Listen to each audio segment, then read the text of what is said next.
প্রথমে একটা মায়ের ছিল, ব্রাহ্মণ ঘরের ছেলে তুই চুল কাটবি, ব্রাহ্মণের ছেলে হয়ে নাপিতের কাজ করবি। তখন চুল কাটা মানেই তো নাপিত, মানে আমরা জানি বারবার যারা আছে, তো ওইটা একটা প্রথম প্রথম মায়ের একটা মনে একটা ইয়ে ছিল। তারপরে যখন দেখলো না আস্তে আস্তে, তখন এটা হয়ে গেছে, সবাই এটাকে অ্যাকসেপ্ট করে নিয়েছে, হ্যাপিলি অ্যাকসেপ্ট করে নিয়েছে, আর উল্টে আরো সাপোর্টও দিতে শুরু করেছে। এইটা কিন্তু খুব একটা আমার ওয়াইফ এখনো, মানে তার সাথে রিলেশনশিপ হয়ে গেল 15 ইয়ার্স, মানে বিয়ে করেছি 5 বছর, 15 আচ্ছা। Years relationship. আমার জার্নি মানে বলতে পারো একদম ও নিজের চোখে দেখেছে। ওই দুটো চেয়ারের সালন থেকে শুরু করে রাস্তার উপরে মোমোর দোকান করেছি, সেখানেও দাঁড়িয়েও আমার সাথে মোমো বিক্রি করেছে। আমার একদম পুরো ফুল সাপোর্ট সিস্টেম ছিল, এখনো আছে। আর ও এখন একটা ভালো পজিশনে পৌঁছে গেছে। ও নিজের লাইফ স্টার্ট করেছিল ইঞ্জিনিয়ারিং পড়লো, তারপর আমি যখন লরিয়ালে জব জয়েন করলাম, সেখান থেকে ও একটা ইন্সপিরেশন পেলো যে এই কালচারটা আমারও খুব পছন্দ। তো ইঞ্জিনিয়ারিং ছেড়ে দিয়ে ড্রেসিং এ চলে এলো। এখনো একটা ভালো ব্র্যান্ডের ভালো পজিশনে একটা সিনিয়র টেকনিক্যাল ট্রেনার হিসেবে আছে।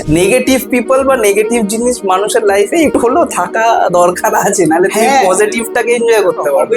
হবেই না। আর মানে এরকম মানুষ আমার লাইফেও এসছে, মানে এরকম নয় কি যে আমি সবাইকে আমার লাইফে পজিটিভ পেয়েছি, আমার লাইফে প্রচুর নেগেটিভ মানুষ এসছে, তাদেরকে এনজয়মেন্ট নিয়ে হ্যান্ডেল করেছি, এনজয় করেছি এই ব্যাপারটাকে। কখনো ওদের জন্য আমি ডিমোটিভেট হয়ে মাথা চাপড়ে মাথা ধরে বসে পড়ি। তো মানুষের লাইফে এরকম কিছু তো নেগেটিভ থাকতেই হবে, আদারওয়াইজ খুব মুশকিল। কখনো কখনো আমার মনে হয় যে আমার মধ্যে একটা কিছু জেদ যে বিল্ড হয়েছে, সেই নেগেটিভ পার্সন গুলোর জন্যই হয়েছে। যারা ভেবেছিল এ তো এর দ্বারা হবে না, তারা হয়তো কখনো আমার মুখের ওপর বলেনি, বুঝিয়েছে। আর আমিও তাদেরকে কোনোদিনও মুখের ওপর বলিনি, আমিও বুঝিয়েছি আমার কাজ দিয়ে। হ্যাঁ, তাদেরকে মুখের উপর বলতে গেলে এখন থ্যাঙ্কসটাই বলতে হয় যে ভাই তোরা ছিঁড়ে ছুটলে একদম।